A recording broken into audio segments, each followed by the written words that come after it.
हरि हि ओम।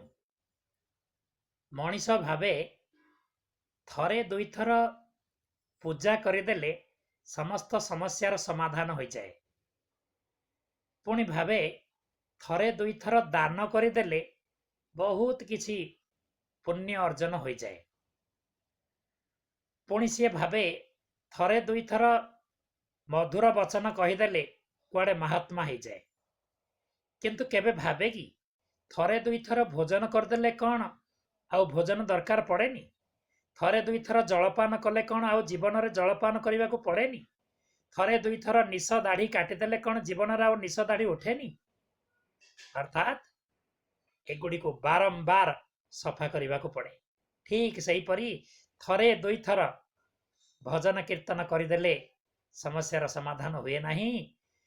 कारण ईर्षा क्रोध अहंकार ये थरे दुईथर आसेनी, बारंबार आसी थाए।